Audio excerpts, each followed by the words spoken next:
Termasuk ketika misalnya Nabila atau teman-teman yang ukhtia tiba-tiba didatangi oleh seorang laki-laki, ditanya bagaimana kerjanya, mohon maaf akhi gimana kerjanya, waduh ya nanti rencananya, rencana berarti dia belum ini nafsu itu ya. Itu harus ada real di situ. Saya alhamdulillah sudah punya usaha, walaupun mungkin hasilnya cuma sekian, tapi insya Allah dia sudah punya usaha gitu loh. Tapi kalau udah pengangguran luntrang-luntrung, klumbrak-klumbruk ya kerjaannya udat-udut, tidak itu ngentat-ngentut mengarnain blungap-blungap, ya itu sudah, itu bukan kriteria. Itu termasuk bagian orang yang benar-benar memang tidak siap ya untuk menikah.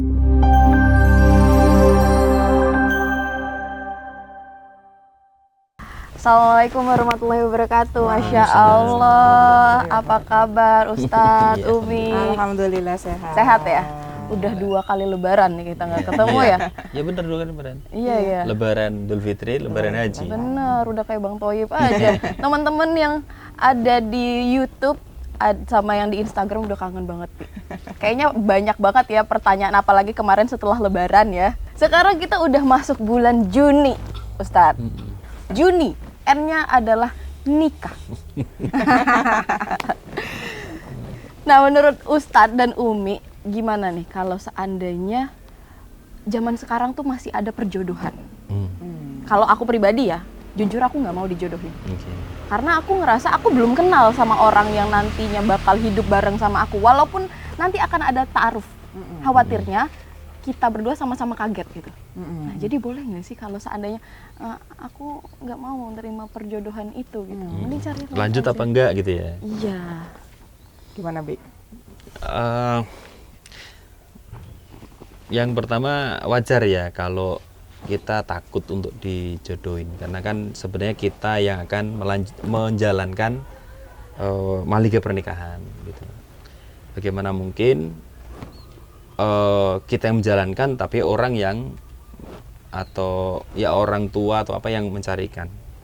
Itu satu sisi wajar. Tapi yang kedua, kita juga harus memahami jangan-jangan ini monster yang diciptakan oleh masyarakat tentang istilah perjodohan. Seolah-olah perjodohan itu jelek. Sementara kita sendiri kan sedang nyari jodoh kan. Nah, orang tua tiba-tiba punya gitu loh. Nah, jadi menurut saya kita harus juga berusaha untuk menurunkan ego, memahami dengan objektif bahwa dijodohkan itu tidak selalu baik. Tidak selalu buruk. Pun demikian, orang yang mencari jodoh sendiri tidak mesti baik juga. Gitu loh.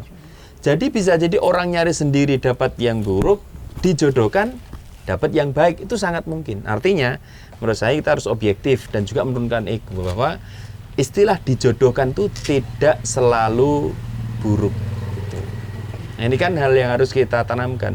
Wong yang kita cari jodoh kok tiba-tiba orang tua ngasih jodoh, jangan-jangan itu yang terbaik. Berarti ada step yang kedua, yaitu apa? Ya komunikasi. Gitu. Komunikasi tentang apa yang kemudian menjadi visi besar pernikahan kita. Dikomunikasikan dengan siapa? Ya dengan orang tua dan juga misalnya dengan jodoh yang sudah berikan pada orang tua, ya dikomunikasikan dulu. Kalau komunikasikan pada orang tua itu bentuknya adalah menyampaikan visi besar kita tentang pernikahan, idealisme yang kemudian kita bangun di masa depan bersama pasangan kita. Nah, orang tua itu akan men-scan apakah ini ada di dalam jodoh yang mereka bawa untuk anaknya kan gitu loh. Walaupun dalam hati mereka ya sebenarnya mereka pengen yang terbaik untuk anaknya, tapi disitulah jembatannya, yaitu tentang komunikasi itu dengan orang tua, menyampaikan seperti apa sebenarnya mereka ingin menjalankan kehidupan rumah tangga. Yang kedua, dengan calonnya yang sudah dibawa orang tuanya, itu juga harus ada komunikasi melalui proses ta'aruf gitu loh. Apalagi sudah ada orang tuanya kan itu kan. Ada orang tuanya, ini jodohnya, ini misalnya laki-lakinya, misalnya ini Nabila misalnya, yang ngobrol dengan si laki-laki ini. Visi hidupnya apa, visi tentang agamanya seperti apa. Nah, ini kan hal yang kemudian sebenarnya sangat wajar dan harus dilakukan, baik itu dijodohkan maupun nyari jodoh sendiri gitu sih. Kalau habis seperti itu. Jadi ini bukan soalan jawaban mutlak kalau dijodohkan lanjut atau enggak. Jawabannya enggak atau lanjut itu enggak mutlak, tapi harus ada apa namanya step by stepnya untuk kemudian menuju ke jawaban itu. Gitu sih kalau. Ya, kalau Umi ya, dulu kita juga dijodohkan. Iya. Ya, kita juga dijodohkan. Iya, dijodohkan. Jadi dikenalkan lah. Ya, tapi bukan oleh orang tua. Tapi oleh Ustadz kita. Ustadz kita gitu. Jadi ada ketakutan bahwa aku belum kenal dia, ya itu pastilah. Yang namanya kita itu akan membina rumah tangga dengan orang yang kita tuh belum kenal, malah dijodohkan dan lain sebagainya. Itu rasa khawatir itu muncul bagi saya sih wajar aja. Hanya memang tadi yang seperti Abi sampaikan bahwa tidak semua prosesi atau yang namanya dijodohkan itu berakhir kepada keburukan, enggak gitu ya. Ya itu adalah salah satu cara Allah mempertemukan seseorang dengan jodohnya, itu adalah dengan dijodohkan, baik itu orang tuanya, baik itu gurunya gitu ya, dan lain sebagainya. Nah, maka hal yang baik kalau menurut saya, baik yang bisa kita lakukan mungkin karena tadi kita tidak tahu apakah itu khawatirnya ya kayak tadi alasannya, kalau jodohkan nanti ke belakangnya itu buruk. Hal yang harus kita lakukan itu justru adalah melakukan aktivitas ta'aruf. Ya kan biar kita tahu si laki-laki ini apa sih, kan ta'aruf dulu, belum hitbah kan, ta'aruf dulu, lakukan ta'aruf. Lalu kemudian boleh juga ketika dijodohkan oleh orang tua, ada hal yang bisa disampaikan ke orang tua. Yang pertama, kalau belum siap, katakan belum siap menikah. Kalau sudah siap, maka lakukan dengan ta'aruf. Aduh, aku takut ngomongnya, namanya aja ngomong sama orang tua ya, aduh gimana nanti. Boleh menggunakan pihak ketiga untuk menyampaikan gitu loh. Jadi intinya ada hal-hal tetap prosesnya tetap dilalui dengan baik, karena kita tidak tahu cara Allah mempertemukan kita dengan jodoh kita tuh melalui siapa. Nah, tadi ada kalimat penting nih. Aku takut nih ngomong sama orang tua, fix dia belum siap nikah. Oke. Iya, takut ngomong sama orang tua tentang keinginan nikah, itu berarti dia belum siap menikah. Karena pernikahan itu bukan hanya menyatukan dua orang laki-laki perempuan, tapi menyatukan dua keluarga. Lah dia takut ngomong sama keluarganya sendiri, gitu loh. Nah, ini hal yang menurut saya masih perlu untuk kemudian ditingkatkan ya, keberaniannya ya dengan ilmu kan gitu kan. Nah, artinya kalau kemudian takut sama orang tua untuk ngomong, ya ini memang belum siap untuk menikah. Gitu. Nah, salah satu tanda dia menikah itu adalah sudah mulai mengungkapkan pertama kali itu bukan dengan orang yang mau dinikahi, tapi dengan siapa ya? Dengan orang tuanya. Karena kita kan mungkin dalam bahasa kita ya, kita kan milik orang tua kita, milik bapak kita. Kalau misalnya Nabila ya milik bapaknya kan itu kan. Ya harusnya ngomong, Pak, jujur gini-gini ini saya sudah prepare gini-gini. Kalau saya mau menikah kira-kira bapak pengen yang seperti apa? Apa namanya, menantu yang seperti apa? Itu justru akan kemudian membuat orang tua melihat ini anak ini siap gitu. Bahkan Gitu. kalau sudah punya calon, kayak misalkan tadi belum siap. Ya, tadi kalau kan ada opsi kalau tidak berani pakai orang ketiga. Tetapi alangkah lebih baiknya ngomong sendiri sehingga orang tua tahu ketidaksiapan itu karena apa. Lalu kalau memang sudah punya pilihan, sudah ada seseorang yang mungkin dikagumi, nah itu juga bilang saja, enggak apa-apa. Siapa tahu, enggak salah kok perempuan melamar duluan, meminta duluan, itu tidak salah. Khadijah, iya kan? Duluan, Iya, enggak masalah gitu. Gitu. Jadi inilah komunikasi pada orang tua itu berarti menyampaikan keinginan kita untuk menikah dengan berbagai hal yang sudah kita siapkan, kemudian apa kekurangannya, kemudian minta saran pada orang tua. Dengan calon, ya kita proses ta'aruf, tentunya dengan ta'aruf yang syar'i gitu. Jadi istilahnya apapun jalan mendapatkan jodoh, entah dijodohkan, entah cari sendiri, tetap harus dalam koridor yang benar gitu sih. Terutama tadi ya tentang kesamaan visi, mau dijodohkan tadi tidak, menurut kita ya ini harus ada kesamaan visi. Orang tua juga harus paham bahwa menikah itu ya karena kesamaan visi gitu. Nah, ini kan harus dikomunikasikan dengan orang tua. Jangan sampai orang tua visinya ternyata orang tua, saya tuh punya utang ya sama dia. Ya itu kan Datuk Maringgih ya. Itu Siti Nurbaya banget. Nah, itu hal yang kemudian harus kita komunikasikan. Karena apa?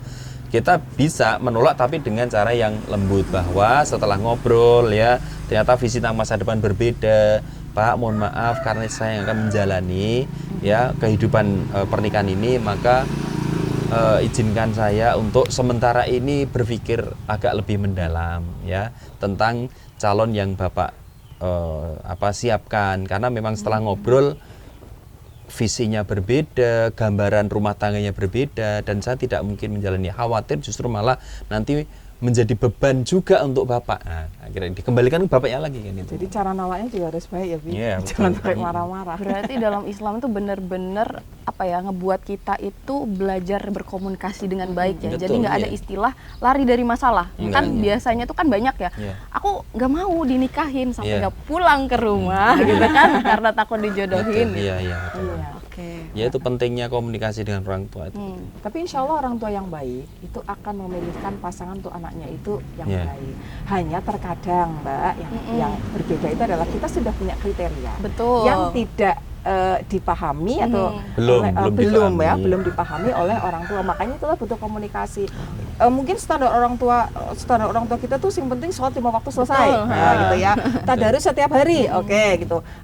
Aktif ngurusin masjid, oke. Tetapi ternyata kita punya yang kriteria tambahan yang Iya, lain. Nah, itu kan yang tadi dipilihkan orang tua juga baik secara agama, berarti insya Allah baik. Hanya kita punya kriteria yang lain. Nah, itulah yang butuh diobrolkan. Artinya dijodohkan dan tidak dijodohkan ya sendiri, kriteria tentang agama ya itu harus menjadi kayak Berminimum. berminimum gitu sih gitu. Jadi walaupun wah aku milih nyari sendiri, nyari sendiri tapi berminimumnya nggak dapat, ya pada akhirnya yang bicarakan keinginan kan. Iya, betul. Itu sih. Cuma nafsu aja ya. Oke, gitu Nabila. Nah, kalau Emang sudah dijodohkan? Hah? Belum ya? Andaikanlah, katakanlah, oke, perjodohan itu berhasil dan lanjut menikah. Tapi in this economy, Ustadz, Oke. walaupun mungkin secara usia kita udah dewasa, tapi ternyata dalam faktanya untuk mencari kecukupan ekonomi itu susah gitu loh. Nah, kira-kira di keadaan ekonomi sekarang terus kita memilih menikah, Iya. itu tuh menurut Ustadz nekat atau tawakal, karena kan Iya. karena kan nikah kan nggak bisa modal Ya cinta kecuali doang. orang desa kan nggak pakai Iya, dolar kan. betul. Kita harus Nikah realistis. nggak pakai dolar. Apa-apa sekarang standarnya dolar, Iya, jadi iya. mahal, Iya, Ustaz. iya. Nah, jadi kalau seandainya kita memutuskan menikah dalam keadaan status ekonomi kita, keadaan ekonomi kita belum settle, Iya. apakah itu adalah keputusan yang bijak? Bunuh diri dalam pernikahan katanya. Betul. Ya. Jadi ada dua ya. Ini nekat atau tawakal gitu. Kalau saya melihatnya, yang pertama memang pernikahan itu kan satu ibadah yang luar biasa. Suatu ibadah yang bahkan ibadah paling panjang, dia perjanjian yang paling besar, dia bahkan tiap detiknya itu bisa jadi pahala gitu kalau tahu ilmunya gitu. Sholat saja itu harus kita persiapkan kan, membersihkan lantai, sajadahnya mungkin wangi, kalau sholatnya pengen khusyuk, pengen enak. Apalagi di pernikahan, berarti kita bicara tentang bagaimana sebenarnya kesiapan kita soalan pernikahan. Apakah ekonomi itu bagian dari indikator apakah kita dikatakan siap atau nekat kan gitu kan. Ya, maka kita harus tahu nih kriteria siap di dalam poin ekonomi itu seperti apa. Menurut saya yang pertama ada dua menurut saya itu. Yang pertama adalah soalan keyakinan kita pada rezeki. Ya. Kita lihat ya, kalau ada yang mengatakan, "Wah, mapan dulu lah, nanti kan bisa bahagia, bisa sakinah mawaddah warahmah, mapan dulu." Mari kita lihat realitanya, banyak orang yang udah kaya, pengusaha, artis, mereka kenalan, bahkan mungkin pacaran 5 tahun, nikah 3 bulan berantakan. Secara ekonomi padahal sudah sangat mapan luar biasa, settle luar biasa. Nah, itu kan adalah realita yang harus kita pelajari. Kok bisa gitu lah. Nah, itu. Jadi artinya ya bahwa ternyata kemapanan dari sisi jumlah ya, dari sisi jumlah harta yang mereka miliki ternyata tidak menjamin bahwa mereka akan kemudian bahagia. Maka ketika kita mau menikah, itu sudah menjadi salah satu pertimbangan bahwa tidak semuanya harus dinilai soalan ekonomi itu dengan uang. Itu. Kenapa? Karena soalan ekonomi terutama bagi laki-laki itu adalah soalan tanggung jawab. Tanggung jawab. Artinya dia sudah merancang ya, kalau hari ini misalnya dia kerja gitu, sudah kerja gitu ya. Ya katakanlah misalnya gaji di Jogja itu kan ODGJ ya. Orang di Jogja itu kan katakanlah 2,3 sampai 3 juta misalnya. Ya Allah. Ya, 3 juta padahal kita ngopi sehari. Macaku 25.000. Maca 25.000 seminggu Makanya di maca. macalah itu. Iya. Ya, maka kenapa macanya itu warna hijau? Kenapa tuh? Karena kalau bening air mata. Air maca. Air mata. Nah, jadi apa tadi? Ada apa tadi? Sampai di mana tadi? Standar gaji di Jogja. Ya, ODGJ itu. Ya kalau kemudian 3 juta itu dia merasa bahwa itu sudah cukup untuk menafkahi istrinya misalnya, ya dia akan gaspol. Tentunya ya dia mungkin punya alternatif penghasilan yang lain. Artinya ini bicara bukan soalan jumlah 3 jutanya. Tetapi dia memahami konsekuensi saya harus ngontrak, berarti saya harus bagaimana menambah jam terbangnya, menambah atau mungkin apa namanya sampingan dan sebagainya. Itu bicara soalan tanggung jawab gitu loh. Itu penting. Itu bicara tentang sunatullah kan. Jadi tetap harus diupayakan kesiapan materi diupayakan. Kalau dia nganggur, nah itu nekat namanya. Oh, okay. Karena apa? Karena itu terkait dengan kewajiban seorang suami untuk istrinya. Itu tidak bisa tidak. Ya nafkah. Nafkah itu apa? Ya duit. Duit itu apa? Ya ekonomi gitu loh. Itu salah satu poinnya. Jadi kalau nganggur kemudian nikah, nah itu nekat namanya.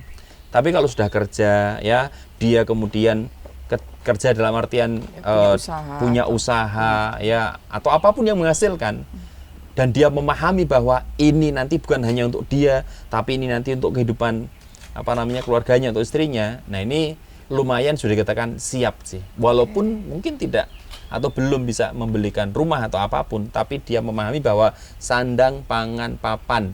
Sandang it's okay, pangan nggak masalah, papan it's okay, saya ngontrak, yang kemudian itu disampaikan ke calon istrinya, gimana kalau misalnya kita nanti nikah untuk sementara waktu kita ngontrak gimana?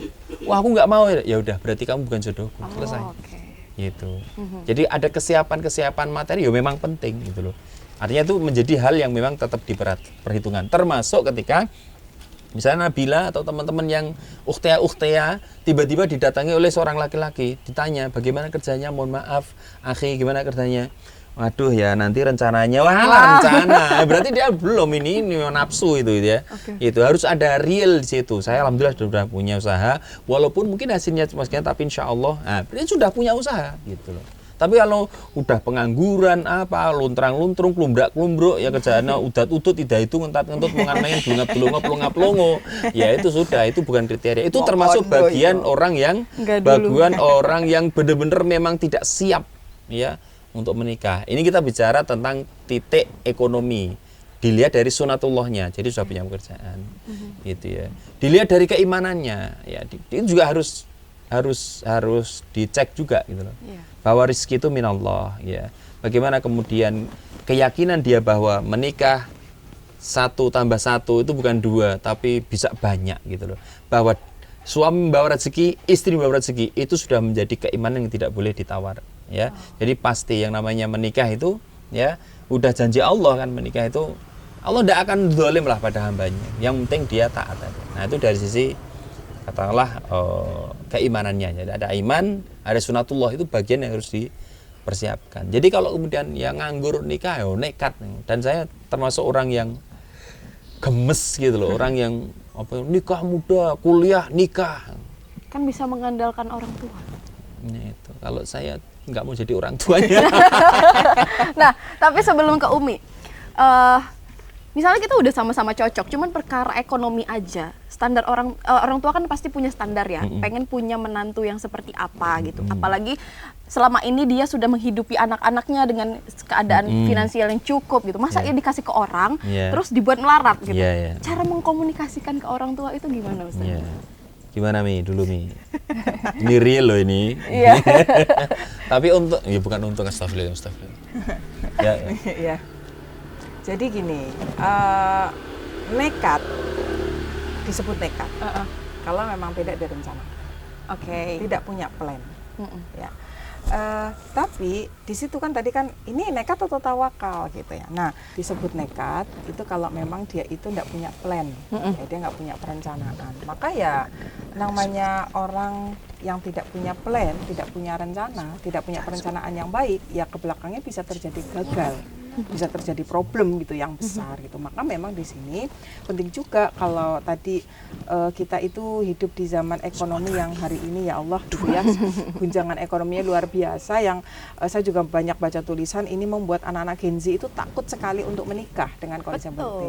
Nah, maka yang harus dilakukan kita sebagai perempuan ya Bill ya, ketika ada seorang laki-laki kemudian dia itu mungkin mau bertaaruf dengan kita, maka hal yang harus dilakukan oleh Nabila adalah bertanya gitu, bertanya tentang bagaimana persiapan finansial menuju ke sana.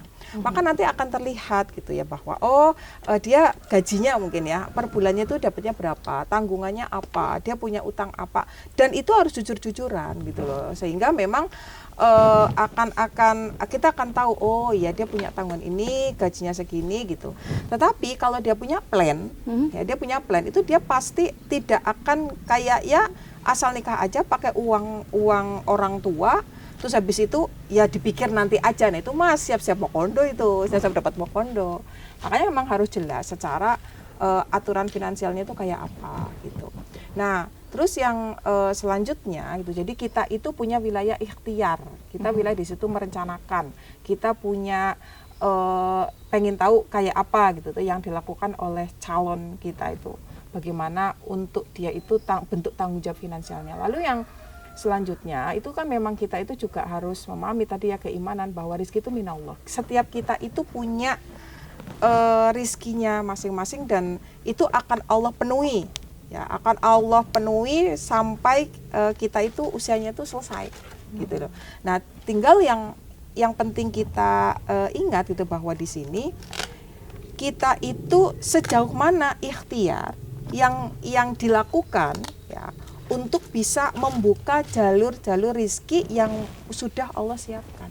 Maka yang pertama tadi ada ikhtiar, ya, perencanaan dan sebagainya. Yang kedua adalah yakin bahwa kita rezekinya tinggal bagaimana kesungguhan si laki-laki gitu ya untuk bisa membuka atau mungkin semangat lah ya dalam mencari nafkah biar terbuka jalur-jalur rizki atau pintu-pintu rizki yang lain gitu. Mungkin jadi kemarin itu gini, ada orang ya yang dia itu dia punya pekerjaan, kemudian dia sakit, akhirnya dia kayak ter-PHK gitu ya.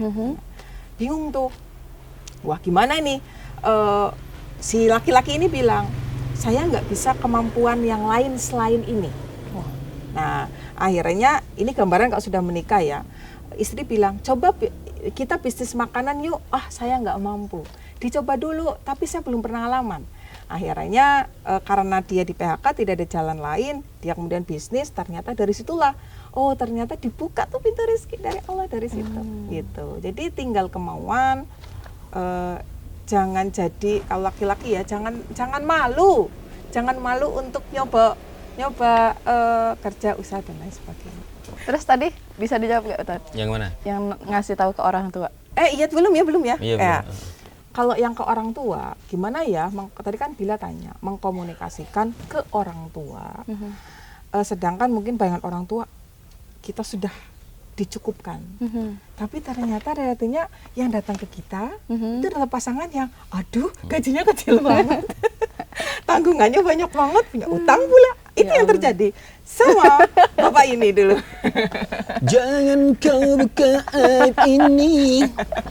Nah, tapi saya bilang gitu bahwa kalau saya bilang dengan waktu dulu apinya itu merinci, itu menunjukkan bahwa jadi gaji utangnya nanti per bulan. Itu bahwa banyak masalah. Iya, ternyata banyak banget uangnya gitu kan ya. Ya, kalau saya seperti tadi bilang sama ibu saya gitu bahwa ibu cukup mendoakan ke saya bahwa semoga laki-laki yang datang ini adalah laki-laki yang solih, yang dia bertanggung jawab. Kalau sudah bertanggung jawab, maka insya Allah dalam nafkah pun dia bertanggung jawab. Apapun akan dia lakukan untuk membahagiakan anakmu. Oke. Ya Allah gitu lah, gua gitu lah. Nah itu gitu aja, tapi ya memang kita butuh doa orang tua. Coba, saya belum mengenal dia. Iya. Ya kan betul. Saya nggak ngerti dia tuh orangnya seperti apa dalam nafsu. Saya tuh nggak ngerti, hanya saya bertanya kepada orang menjodohkan saya. Oh dia orangnya begini gitu. Saya hanya butuh kekuatan doa dari ibu saya, bahwa insya Allah doa ibu saya itulah yang kemudian akan menghantarkan pernikahan saya menjadi sakinah mawaddah warahmah. Jadi segala hal yang itu saya tidak bisa lihat secara detail, ya saya hanya minta dibantu doa. Tapi tadi itu saya sampaikan loh ke ibu saya, Bu, gajinya dia segini, nah, bebannya ini Bu, dia utangnya ini Bu, gitu. Tapi insya Allah Bu, dia laki-laki bertanggung jawab. Tawakal sekali Ya ikhtiar dong tentunya, gitu kan ya. Ya setiap orang kan diuji dengan ujian masing-masing dan harus tawakal, dan saya ada ujian. Saya ada sarjana ekonomi, ujian saya ekonomi.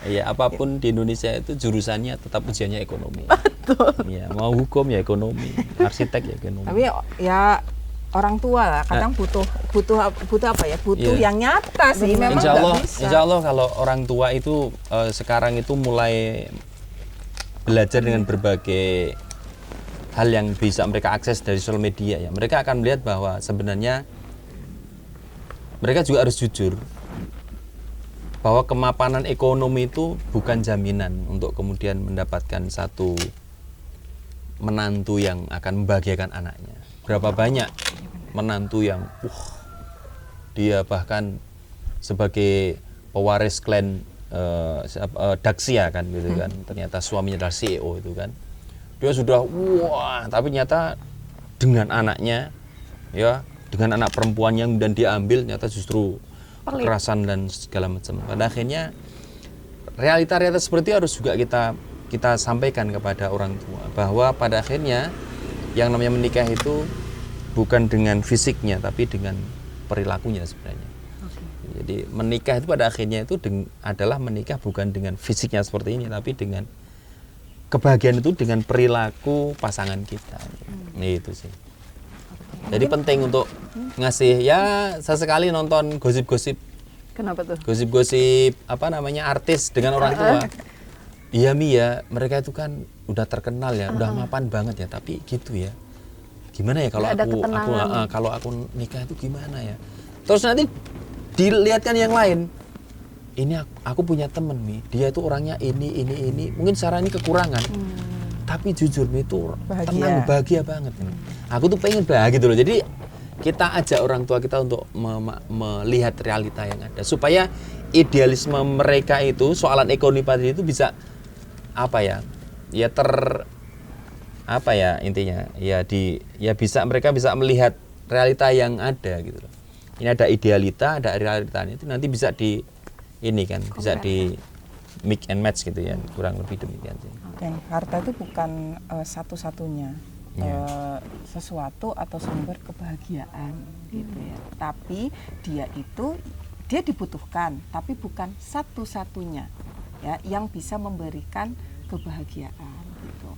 Nah, dan yang penting orang tua nih. Kalau kami sebagai orang tua, ya besok kalau saya mau menikahkan anak saya yang perempuan, saya harus memastikan sumber harta calon anak saya itu halal atau tidak. Ya, bukan pada jumlah harta, tapi sumber hartanya. Sumber dia dari mana gitu. Karena sebanyak apapun ketika itu bukan halal, maka akan membuat malapetaka dalam rumah tangga anaknya. Betul. Dan itu kewajiban orang tua yang tidak boleh lengah tuh di situ. Jangan silau dengan hartanya, tapi keberkahan, kehalalnya. Karena apa? Ya itulah Allah Maha mencukupkan kita. Gitu. Insya Allah kita cukup. Ya Allah cukupkan gitu, kita yakin dengan Allah, kita usaha ikhtiar, terus nanti insya Allah cukupkan. Dan yang pasti harus kita ingat itu adalah kehalalan harta yang ada di dalam rumah tangga. Nah, ngomong-ngomong soal ekonomi, kira-kira masih apa ekonomi, yang dari tadi karena ini kan udah 17.900 ya dolar ya. Betul. Nah, jadi kita emang nggak mau ekonomi. Kita nggak tahu kedepannya akan seperti apa. Jadi betul, nggak ada masalah ekonomi, tapi instruksinya adalah bahasa Portugis ya, harus jadi bahasa. Instruksinya kan begitu. yang jadi apa mata pelajaran baru ya dimasukkan. Terus kenapa bahasnya ekonomi, Mi? Karena kan saya kan juga anak ekonomi, terus bikin perencanaan keuangan. Di tahun 2024 itu masukin sekolah anak Betul. STK aja itu 21 juta. Gimana nanti ke depannya gitu. Makanya ini pertanyaan ekonomi banyak banget. Nah, terus pertanyaan selanjutnya adalah menurut Ustadz, apa yang harus dan tidak harus dilakukan oleh Gen Z yang memutuskan mau menikah? Kira-kira aktivitas apa yang perlu dilakukan dan kayaknya nggak perlu deh. Jangan dulu dilakukan kalau seandainya kamu mau memutuskan menikah. Oke. Memutuskan dan tidak memutuskan kan terkait dengan menurut saya mental ya. Sebenarnya mental menurut saya. Sebenarnya mental. Ini POV saya ya sebagai orang yang pernah menguji mental saya gitu ya. Dan mental orang lain. Iya, dan mental orang lain gitu ya. Jadi memutuskan dan tidak memutuskan kan terkait dengan keberanian atau ketakutan. Tetapi harus diingat bahwa berani dan takut itu kan terkait dengan apa yang dia miliki. Seorang pilot itu tidak akan pernah takut menerbangkan pesawat. Kenapa? Ya karena dia punya ilmu kan gitu kan. Tapi kita calon penumpang terkadang mesti mikir, waduh ini nanti kalau turbulensi, waduh kenapa? Karena tidak punya ilmu. Maka Gen Z yang kemudian harus dilakukan oleh Gen Z sekarang itu adalah bagaimana mengilmui pernikahan itu dengan berbagai hal yang harus dia siapkan.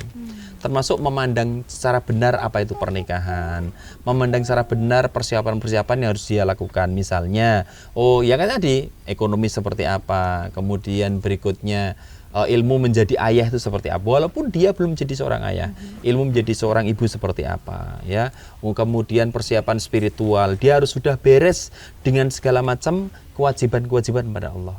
Jadi kalau belum beres kewajiban-kewajiban kepada Allah, apalagi seorang laki-laki misalnya, ya walaupun laki-laki umur sama aja, itu berarti dia belum mampu, ya belum siap untuk sebenarnya menaiki jenjang pernikahan. Karena pernikahan itu juga hal yang terkait dengan bukan hanya diri kita, tapi dengan orang lain, dengan anak kita dan sebagainya. Nah maka ya kesiapan spiritual juga harus mulai disiapkan oleh para Gen Z. Apa itu? Ya belajar tentang Islam, tentang agama, juga segala amal tentang kewajiban beresin dulu deh.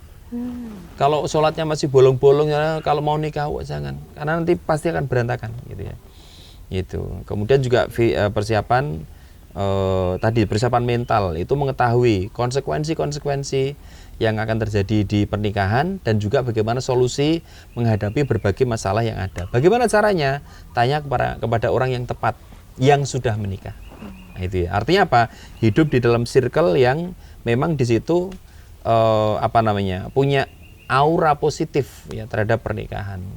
Kemudian yang berikutnya adalah kurangi, bahkan jangan mengakses hal-hal yang kemudian membuat ketakutan itu semakin membuncah. Alasannya mungkin ya kan untuk belajar pengalaman. Iya, belajar pengalaman, tapi yang dilihat yang buru-buru terus, tapi lupa belajar yang baik-baik. Akhirnya apa? Numpuk, akhirnya menjadi udahlah nggak mau nikah, udahlah ada segala macam. Kenapa? Karena dia mengatakan bahwa ini kan mau belajar dari pengalaman keburukan orang lain. Iya, tapi lupa belajar kepada kesuksesan pernikahan orang lain. Nah itu terkadang begitu. Dan kita lihat film-film misalnya, film-film yang terkadang awalnya mungkin cuma nonton ya, tapi pada akhirnya tidak bisa tidak namanya film itu adalah propaganda kan, untuk menanamkan satu nilai apapun itu bahkan Hatta, Upin Ipin itu ya, itu tetap ada nilai yang ditanamkan. Ya termasuk kemudian ada Korea segala bahwa kemudian nonton film oke, tapi ketika kita bisa menyaring, memfilter apa yang kemudian kita tonton itu tidak berpengaruh dalam diri kita, it's okay. Tapi kalau ternyata film itu menjadikan kita takut nikah, lah banyak The Word of Marriage, Parasite, apalagi layangan putus.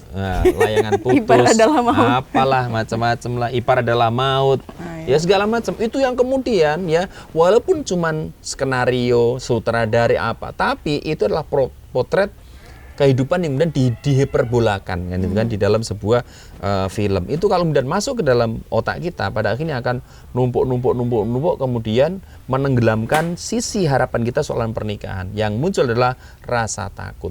Beda coba berinteraksi dengan misalnya teman-teman yang sudah menikah, yang kemudian mereka punya masalah tapi masih ayem-ayem, kemudian kita sharing di situ. Kenapa sih gini-gini? Kalau ada masalah ekonomi itu gimana ya? Kalau ada masalah ini, kalau aku misalnya cemburu atau apa, harus gimana ya? Coba itu kemudian bergaul dengan seperti itu, yakin hasil yang berbeda. manusia dipengaruhi oleh pemikirannya. Makin banyak pemikiran yang buruk, maka ketakutan soal pernikahan itu juga akan makin meningkat. Tapi kalau bergaul dengan orang-orang yang ya atau nonton hal-hal yang benar positif soal pernikahan, maka di situ akan terdorong dan tahu persiapan apa yang harus kita lakukan untuk memasuki gerbang pernikahan itu. Gitu sih katanya. Mau langsung Umi. Atau Nabila, ini menarik sih tadi yang Ustadz bilang kalau ternyata kita harus selesai dulu sama diri sendiri. Iya, Gitu. Karena kan banyak ya orang tuh kayak gak apa-apa dia masih jelek, nanti kan kita masih bisa belajar bareng-bareng. Karena itu harus diselesaikan dulu. Karena yang tadinya itu adalah mungkin masalah-masalah pribadi dia. Yang mungkin banyak negatifnya, maka kita itu kan harus banyak bermuhasabah atau evaluasi diri. Aku tuh sakjane itu orang itu seperti apa? Karena nanti ketika menikah dia itu membersamai orang lain. Ketika dia punya anak, ada lagi tuh yang harus dibersamai. Makanya jangan sampai bawaan-bawaan hal-hal yang buruk yang mungkin biasa kita lakukan gitu ya, yang masih sering muncul itu harus segera diselesaikan dulu sehingga itu tidak menjadi problem bawaan yang dibawa di saat pernikahan. Gitu. Ini kewajiban kepada Allah sendiri saja, ya 5 waktu ya, sendiri saja nggak selesai. Apalagi nanti kalau sudah berdua, dia ditambah kewajiban yang lain, ini akan tertinggal semua ini. Gitu. Ini hal-hal yang kemudian yang disampaikan Nabila, selesai dengan dirinya itu paling tidak ya kewajiban-kewajiban fardiyah antara dia dengan Allah itu sudah selesai dulu. Sudah beres dulu, sudah menjadi habit lah gitu. Sehingga ketika ditambahi satu amanah baru, dia Nggak kagetan. nggak kaget gitu. Tapi ya seiring kalau kita membahas tentang pernikahan ya kan kadang itu siap nggak gitu kan ya. Nabi kan mengajarkan kepada kita itu tidak boleh berniat untuk tidak menikah atau tabatul ya. Jadi memang harus tetap muncul dalam diri kita itu adalah niat saya mau menikah sebagai bentuk dari kesunahan yang Nabi ajarkan kepada kita. Itu tetap harus ada. Hanya itu akan menikah itu tidak akan menjadi takut. Memang kalau kemarin tuh ada sedikit ada sebuah penjelasan ya yang saya dapatkan, menikah itu tidak akan menjadi takut. Yang pertama, dia sudah tahu dia itu menikah itu mau ngapain. Jadi dunia pernikahan itu dia memang harus tahu dia mau menikah itu tujuannya tuh mau ngapain gitu. Nah, jadi memang harus dia punya niat yang pertama, yang kemudian dia tahu tujuan menikah itu mau ngapain, dia juga harus tahu itu. Terus habis itu ada usaha-usaha yang dia lakukan untuk bisa sampai kepada niat yang ingin dia wujudkan. Nah, salah satunya adalah pernikahan itu terwujud dalam sebagai cerita dalam perjalanan hidup dia.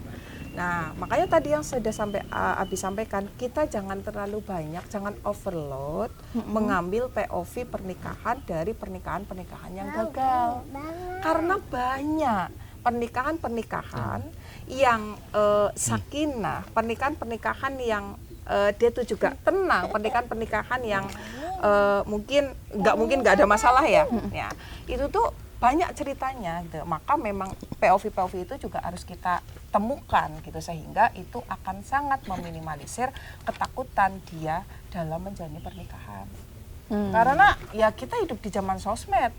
Kita nggak bisa bendung sosmed konten apa yang keluar gitu.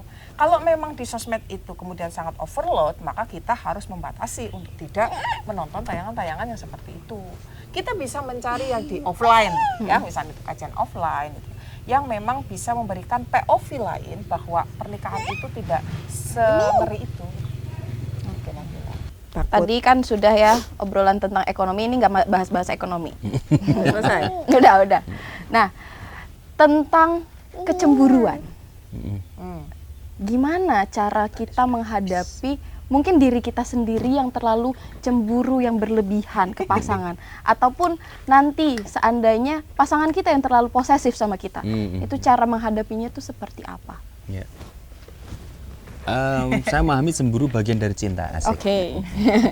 Aneh kalau seorang suami atau istri itu tidak punya rasa cemburu. Jadi cemburu itu hal yang wajar. Ya.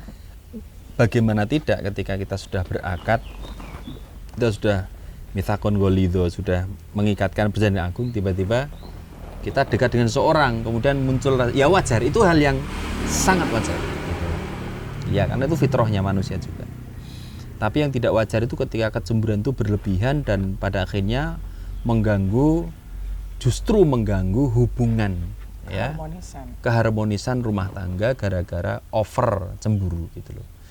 Nah, itu harus difahami bahwa cemburu itu bagian dari cinta, iya. Tapi kalau berlebihan dan sampai mengganggu keharmonisan rumah tangga itu yang berbahaya. Maka yang harus dilakukan ya keterbukaan sejak awal itu harus ada. Sering ngobrol apa segala macam, termasuk sumber malapetaka kita kan di sini sekarang gitu, ya kan. Makanya istri saya tahu passwordnya ini, tahu, ya. Tahu nggak tahu kan? Sudah aku ganti. Password ini tahu, ya, segala macam. Komunikasi, alat komunikasi, karena apa? Biasanya, mohon maaf ya, cemburu itu kan ketika melihat ada ketertutupan atau ketidakterbukaan. Bisa suami, bisa istri gitu lah. Makanya salah satu yang kemudian dilakukan adalah soalan sumber malapetaka berupa setan gepeng ini. Kalau suami istri udah nggak ada password-passwordan, kecuali anak. Nah, justru, kalau anak enggak boleh ada, ya. Tapi kalau istri bisa ngakses, monggo, enggak apa-apa, gitu. Jadi ada keterbukaan secara komunikasi, baik itu verbal maupun melalui media, itu harus ada. Itu hal yang membuat pasangan itu percaya, gitu. Karena kecemburuan itu kan mungkin berawal dari ketidakpercayaan, gitu loh. Tapi kalau sudah pintu-pintunya sudah kita buka, ini chatnya ini, bahkan disampaikan teman-temanku tuh ini loh, ini temanku, ini, gitu. Nah, itu perlu tuh ekosistem yang melingkari kita itu perlu. Walaupun nggak harus detail ya, ini Mas Robi itu punya bisnis, bisnisnya, omsetnya, ruginya, wah nggak perlu ya. Tapi tahu ini Robi, ini tuh penting untuk memperkenalkan ekosistem yang hari ini tempat suamiku atau istriku itu dan berputar itu di mana, itu penting untuk dikenalkan. Gitu. Sehingga mereka, mainnya sama Delis, wah mesti jajake. Gitu. mainnya sama Dwi, wah mesti janjian project. Mainnya sama Robi ya mesti utang. Gitu. Jadi dia sudah. Jadi hal seperti itu penting. Jadi keterbukaan dalam komunikasi baik verbal ya maupun kemudian media tadi harus ada. Yang kedua adalah kenalkan dengan ekosistem. Ya kalau istri juga mau mana mau ngopi sama siapa? Itu sama Nabila sama temen Norway. Oh, aman lah. Sama itu. Kalau Norway pasti Umi jajak kita gitu. Gitu. Jadi ekosistem itu perlu dikenalkan kepada pasangan kita. Sehingga kita tahu paling ya gowes, paling itu penting sekali gitu ya. Bahkan sesekali ya pasangan itu diajak untuk bareng-bareng betul ke komunitasnya gitu loh. Misalnya saya seneng trekking, ya sesekali misalnya diajak trekking gitu ya, trekking keluarga misalnya. Kita pernah kan trekking keluarga yang ke situ tuh keluarga itu. Kemudian atau mungkin touring, ya sesekali mungkin diajak touring gitu ya. Itu. Kalaupun enggak mau, intinya suami sudah ngajak, aku mau touring sama teman-teman, mau ikut enggak? Jadi istri itu enggak akan curiga gitu loh. Kecuali mau touring kemana? Rahasia. Itu beda lagi gitu. Kurang lebih itu sih kalau selama ini gitu loh. Kalau dari Umi gimana cara mengatasi kecemburuan? Cemburu. Jadi yang namanya kecemburuan itu muncul dari rasa takut kehilangan. Asik. Loh, iya ya. Coba bayangkan, kalau kita sudah tadi mengikat janji, lalu kemudian pasangan kita kok kita curigai gitu ya. Itu membuat kita itu kan muncul tuh itu takut kehilangan orang yang sangat kita cintai, orang yang sangat kita sayangi. Dan itu adalah wajar. Kalau kemudian ini yang tidak wajar adalah ketika seorang pasangan kita kemudian dia itu bersama perempuan asing yang lain atau mungkin bersama perempuan lain kok biasa saja, bagi saya ini juga masalah gitu. Ya, jadi mungkin sangat misalkan hubungannya bukan hanya sekedar teman ya, dekat kok biasa aja, ini ada masalah. Kenapa? Karena memang di dalam Islam kita kan juga harus saling menjaga dia dari kemaksiatan, menjaga dia dari kondisi-kondisi yang tidak sesuai dengan agama. Ini kan kita harus saling menjaga.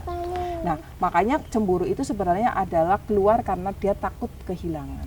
Nah, maka hal yang harus dilakukan ketika dia merasa takut kehilangan, itu ada muncul rasa tidak aman. Nah, ketika dia merasa tidak aman, ini tidak boleh dipendam. Nggak boleh dipendam, maka yang harus dilakukan adalah dia harus berani ngomong dengan suaminya tentang ketakutan atau segala overthinking ya yang dia rasakan, sehingga nanti akan mungkin pasangan itu akan mendudukkan faktanya. Faktanya adalah begini, saya pergi ke sini, tujuannya apa, itu faktanya itu akan disampaikan. Tetapi ketakutan itu tidak akan hilang, rasa aman itu juga dia tidak akan dapatkan kalau komunikasi itu juga tidak dilakukan.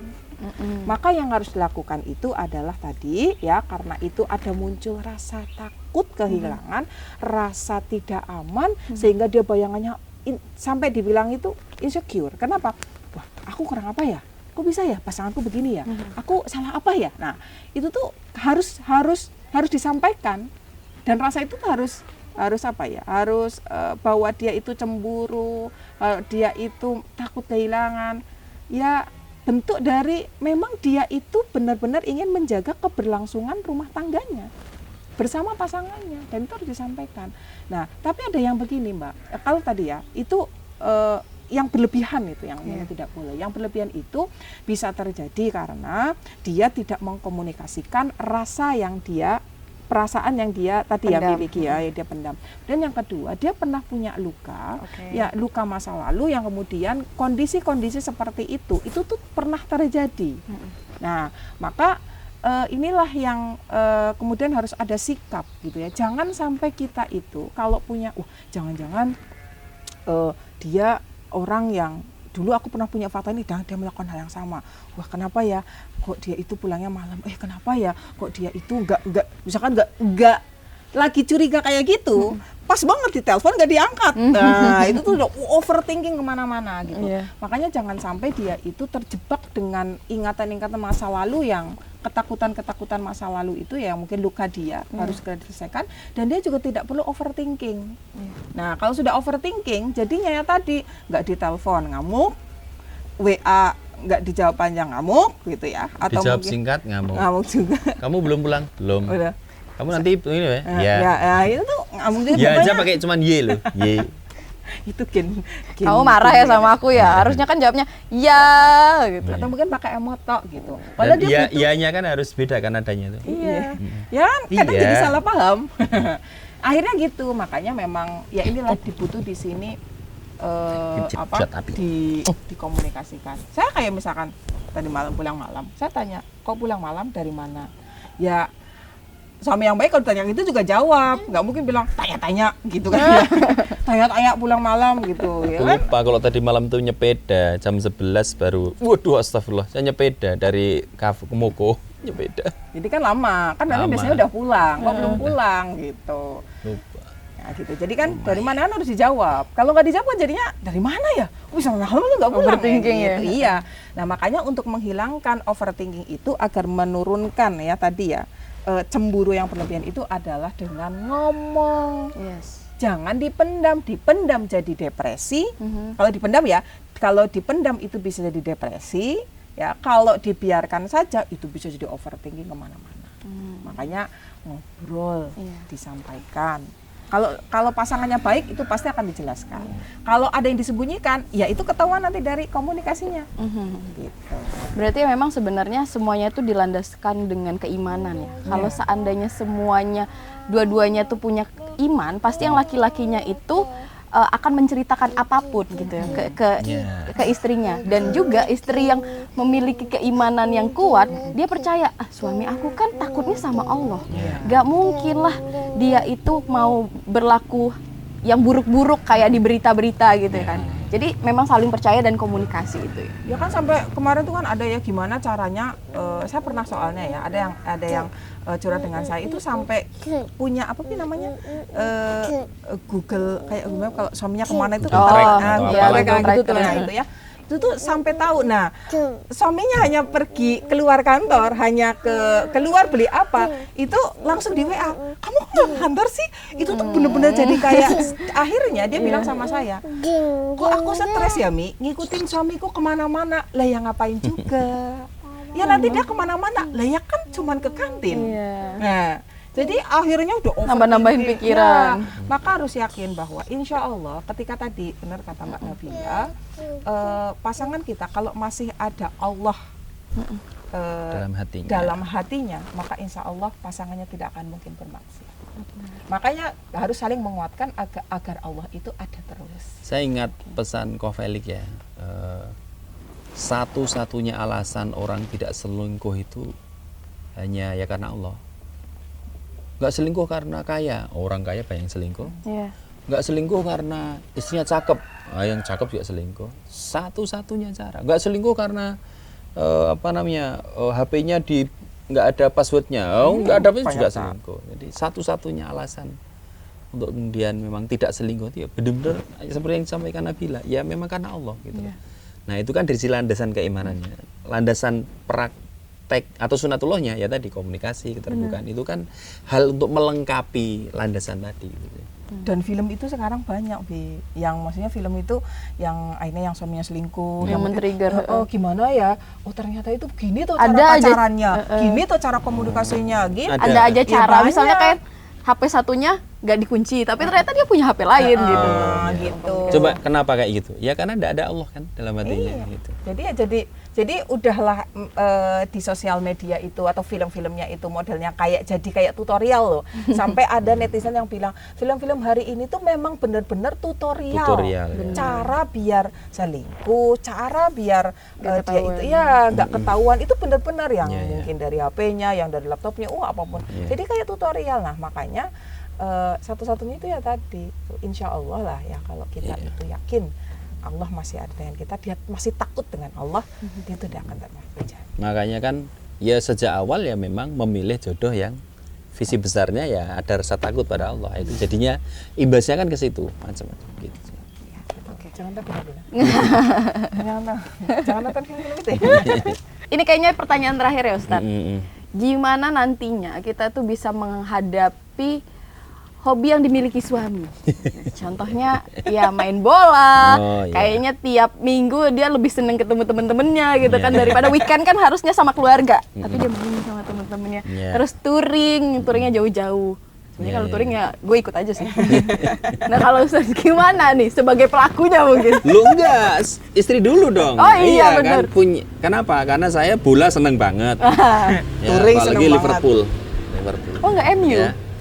Sorry ya. Liverpool. Enggak apa-apa, untuk tahun ini aku relakan lah. Champion UCL ke MU saya relakan. Ya, selamat untuk Arsenal walaupun berita juaranya Arsenal itu ketimbun oleh Mo Salah, oleh siapa? Pep Guardiola yang dia farewell lah dari klubnya masing-masing. Jadi juara apa ini? Oke, nah ini gimana Mi? Ini baru aja kemarin touring, ya kan? Oh iya, Umi Iya. gimana menghadapi suami yang banyak hobinya gitu, Banyak hobinya, akhirnya bener, banyak hobinya. jarang serius. di rumah mungkin. Banyak hobinya, banyak komunitasnya. Mm-mm. Coba Oke, banget. hari ini ketemu sama Mas Robi dan kawan-kawan. Nanti besok ketemu sama teman-teman sepedaan. Besok lagi ketemu sama teman sepak bola. Itu kayaknya kalau ada urusan olahraga, itu pertanyaan ke saya banget nih jadinya. Iya, belum lagi kalau trekking berhari-hari. Iya, ya, itu benar ya. Ikut lah, Mi. Loh, saya suka trekking Ya. dan saya pernah diajak trekking juga. Jadi intinya gini, saya akan marah, ya, atau saya akan komplain ketika suami saya keluar, ya, berkegiatan di luar, tapi di dalam rumah itu nggak selesai, tanggung jawabnya nggak diselesaikan. iya, oke. Gitu. Tanggung jawab sebagai apa? Tanggung jawab dong sebagai suami, teman saya, sahabat saya, dan juga tanggung jawab sebagai seorang ayah. yang di sana mungkin ada nafkah, yang kemudian Abi ini adalah ya harus ngurusin 3 anaknya. Ketika itu tidak berjalan dengan baik di rumah, kemudian malah asik keluar, itu pasti akan saya komplain. Oke. Ya mesti di rumah itu ada masalah gitu loh. Yang harus selesaikan. Saya tuh butuh ngobrol, itu tidak saya dapatkan, itu pasti akan muncul masalah. Nah, intinya bahwa itu pasangan itu nanti kalau Mbak Nabila menikah ya, kita akan belajar namanya skala prioritas aktivitas. Oh.